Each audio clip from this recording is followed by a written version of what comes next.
Hey everyone, welcome back to Body Haven Soaps. My name is Darlene. I am the owner and creator of Body Haven Soaps, and the whole goal of this channel is to help fellow creators create.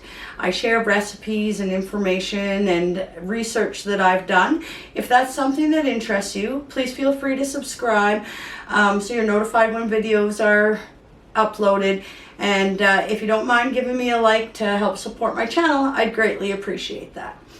Alright, so today's video is going to be making a Pedi balm. Now, I've made previous video on Pedi balms. I've adjusted the recipe with some magnesium and that kind of stuff in it. So I've changed it a little bit. So this is a new formula that I'm really enjoying. So I thought that I would share it with you.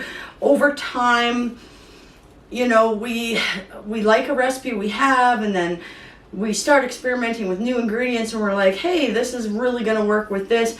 That's kind of what happened with this, and I've tried it out for a while. I really like it, so hopefully you guys will too. So let's get into making the Pedi balms. Okay, so to start off with, a Pedi balm is just a mini bath bomb that we've added some luxury things into that, you know, help soften up the skin on the feet, add some relaxation benefits, some minerals, those types of things. Just that really comforting foot soak. That's what the whole goal of this is. So it's a little different than a bath bomb, but the same as a bath bomb. Okay, so first of all, we've got our baking soda.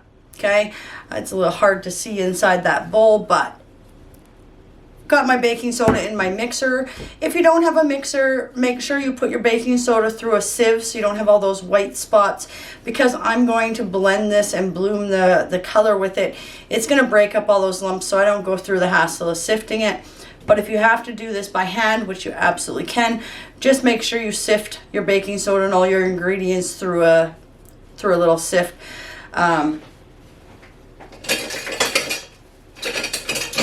A little screen like this one to make sure that you're not having all those lumps in there. All right, so it has that aesthetic appeal. All right, so the baking soda here, we have 894 grams of baking soda. I'm making a fairly large batch because I have some orders that need to be completed, but you can downsize this. If you're wondering how to change a recipe into a formula, go back and watch my video on how to change a recipe into a formula. It's fairly detailed, and I do give you the equations to be able to do that. All right, so 894 grams of baking soda. Now, when I just have the baking soda in here, just like a bath bomb, I'm gonna add my colorant in here. So I am using a water soluble colorant that I got from Breaking the Mold bath bombs. I've just dissolved it in a little bit of water here, and I'm just going to pour that right in. One thing that I like to do, because as you can see a bunch of stuff sticks in there, is I'll just get some baking soda, get all that colorant out, and I just do that a few times just to get all the colorant out of the dish, because I do find with the water soluble dyes, they like to stick inside the container. And it's not exactly cheap stuff, so if you're going to use it, we might as well not waste it, right?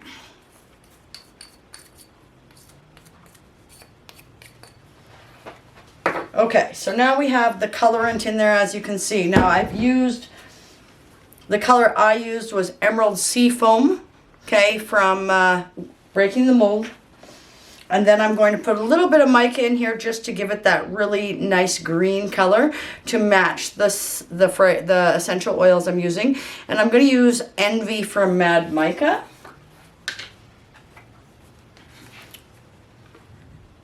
And I'm going to put in just a little scoop of that. You guys can adjust the colors how you see fit. We're going to put our little wand in here, and we are going to blend this for probably let me move you around a little bit here. We're probably going to blend this for a good 5 to 8 minutes to make sure that this baking soda is bloomed well and all the lumps are broke up. So I'm simply going to turn this on for 5 to 8 minutes.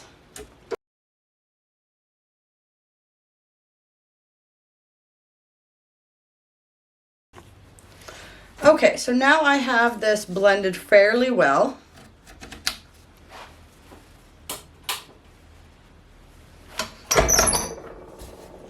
You can see that it's kind of a light green color, but it will darken when we get the oils and stuff in here. And we're just looking for aesthetics, it's not a bath bomb. We're trying to make the water all different colors and stuff. It's just a nice light green color.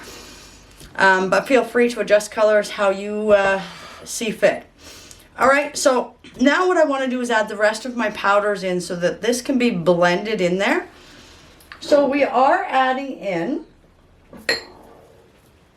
20 grams of SLSA, and I like using the coarse SLSA. I get that from Soap and More out of Calgary. It's the only place I've been able to find it, but it just is a little less airborne. You can absolutely use the other SLSA.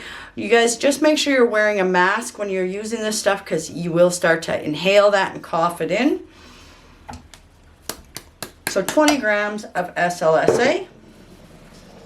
We're also going to put in 10 grams of apple cider vinegar powder. This helps to create, you know, kind of that disinfectant and start to break down the dead skin and stuff. I really like the apple cider vinegar in my bath bombs, but I get the apple cider vinegar powder,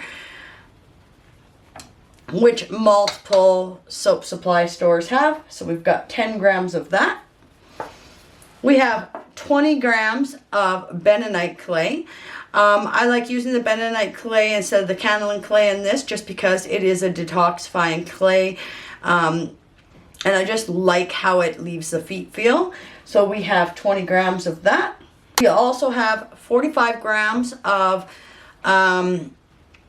cream of tartar to help harden and firm this together. We are putting magnesium flakes in this, so magnesium flakes can tend to draw moisture to the product. So I use a little extra of the cream of tartar in here to combat that. So 45 grams of the cream of tartar. Then I have in here 150 grams of the magnesium flakes.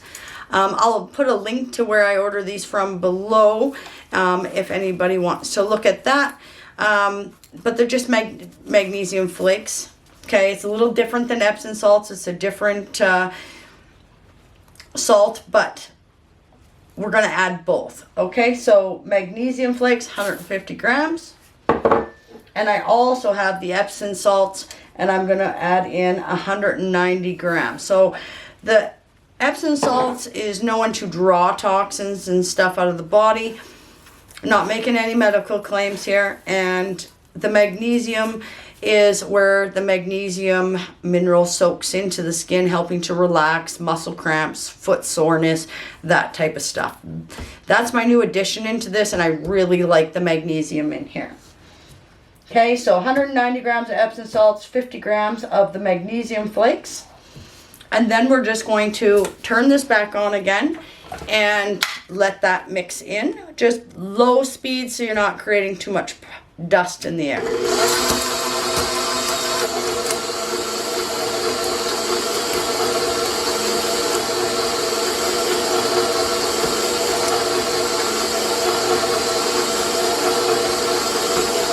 Okay, so now that that has all been blended in, we're going to add our wet ingredients. So I have here, I have 10 grams of melted cocoa butter wafers, and I use the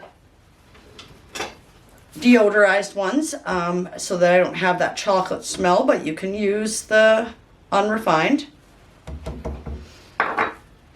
And then I also have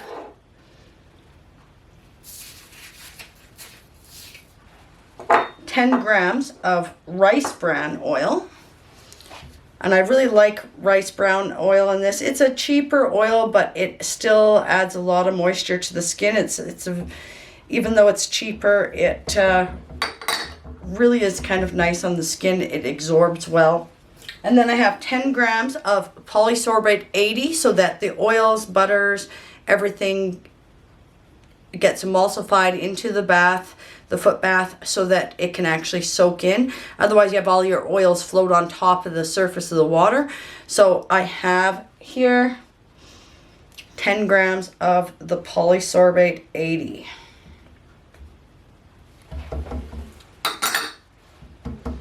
And then as far as fragrance oil goes, I have 20 grams.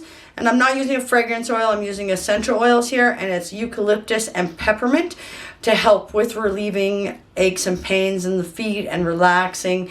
And just has that really nice smell. I like this combination together. So 20 grams. Please make sure if you are doing your own essential oil blend, you are following the manufacturer's suggested use and do your calculations when you're blending oils. Okay? Now that I have this in here, I'm going to turn this back on and I am going to get this all blended in well.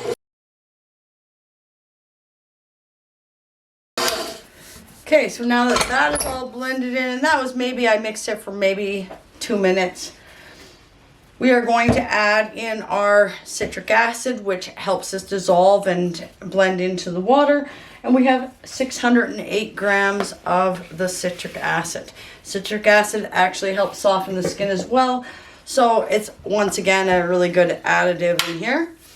Give this just a quick little blend to mix it all together. Okay, and then I'm going to put in 10 grams of the 99% rubbing alcohol just to help with forming these. Oops. Give that a mix and then we'll form these up. And that's it, guys. It's really easy. Now, in saying that, bath bombs and stuff, that was one of the hardest things to figure out. I had so many problems for a long time until I finally got the hang of it. And it's going to be different depending on the humidity in your area and things like that. But you just got to play until you get it right. Hey guys, okay, something happened to my camera and I missed the beginning of this, but I have a whole tray here done. Just simply using this mold. So I'll quickly go over a little bit of tips and tricks with you while I finish the rest of this. I just use this little puck mold, but you guys, if you don't have one, I mean, they're not cheap, these solid printed molds, but just simply some little tiny bath bomb molds like this that you get off Amazon. I can link some below where I got these ones, but they work perfect for this as well.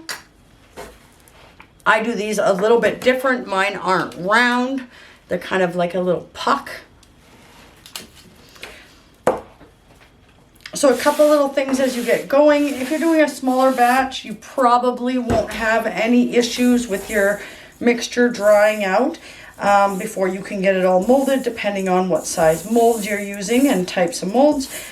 If it starts to get a little too dry and it's not sticking together anymore, simply use a little bit of 99% alcohol, bring that moisture back in there, and then that alcohol evaporates off, and I find it works really well to harden the bath bombs. You could use witch hazel and stuff. I just find using the rubbing alcohol works a little better. When you're making the bath bombs, one of the things I find is that it sticks in the mold if you overpack it. So you try to get so much in there, and then you try and pull it apart and it breaks and separates. So try not to do that. I simply just grab a handful, I fill it up, I take it away from the edges, put the top piece on, shake the excess off, press down with the palm of my hand. I have a little stick that came with some of my bath bomb stuff, and I just tap it and it pops right out like that. Okay, I'll just get these finished being made.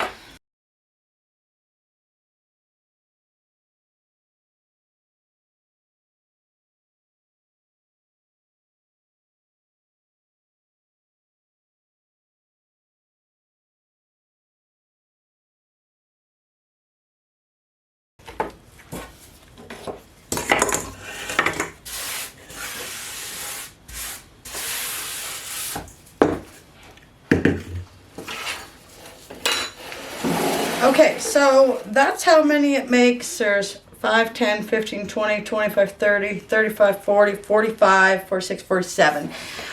For my size, these will be a little bit bigger than these little puck ones that I make, which is fine. Or you can find a little bit smaller one. But that's how many I make out of this batch size, so that you guys are aware. Once again, if you have any questions, please ask them below, but I hope you enjoyed today's video, and I hope you have a great rest of your day.